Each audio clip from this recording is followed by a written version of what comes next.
mapapalit ang pagtanggal sa kanila sa kapangyarihan kung itutuloy nila ang umano'y nilulutong impeachment laban sa Vice Presidente. Ito Narito na, balita ni people Sara power, Santos. mga kaibigan.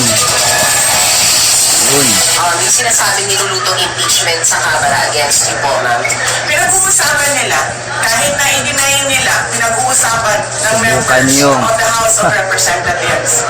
Kasi meron pa naman kaming mga kaibigan dyan sa loob. Tama, maraming kaibigan po ang mga Duterte sa loob ng Kongreso. Takot daw sila. Tama, So sinasabi nila, it's openly discussed yung impeachment. Openly discussed. Yan ang malinaw na sinabi ni Vice President Sara Duterte sa isang press briefing sa Senado nitong Maraming Martes kakilala mga tungkol Duterte sa umano'y sa loob ng nilulutong Kongreso impeachment yung laban sa hindi kanya alam. sa Kamara. Pero bago pa man diretsahang sinagot ng bise ang isyong ito, ay nailabas na ang nasabing plano sa taong bayan. Kaugnay ng usaping ito ay binalaan naman ni dating Chief Presidential Legal Counsel Attorney Salvador Panelo ang mga kritiko ng pangalawang Pangulo.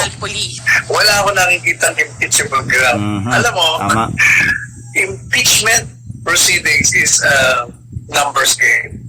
Pag inuutos siya ng kung sino man ang bossing nila doon, Speaker Bossing ang bangag. o kaya Presidente Tambalos-los. Junior, Ayun. tutuluyan siya. Ayun. Ito ang aking papalasin. Tama. The moment you do that, file kayo ng impeachment, lalong malalapit ang pagkatanggal nyo sa Yes. kapangyarihan, sa Pagkaka-people pagiging power. illegal. Giit ni Attorney Panelo, Ayun. lahat ng iligal na bagay ay hindi nagtatagal sapagkat Tama, ang tama. taong bayan na nagluklok sa mga nasa kapangyarihan ay hindi papayag na mangyari ito. Tama. Kasaysayan ng ating bansa.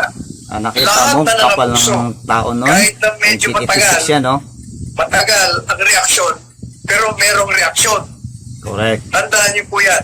Ituloy niyo yan at madadali ang pagbagsak ng inyong pag-aabuso dito sa ating Yes, bansa. that's really true. Isinusulong ni Attorney Panelo ang Duterte-Duterte tandem para sa 2028 presidential election. Ayun. Si VP Sara para sa Panguluhan, habang ang ama naman niyang si dating Pangulong Rodrigo Duterte Okay. para sa pagka-vice presidente.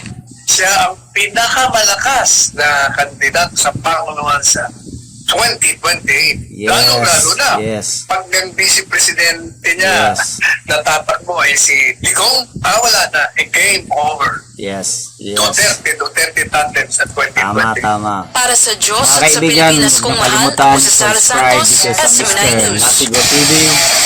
Thank you.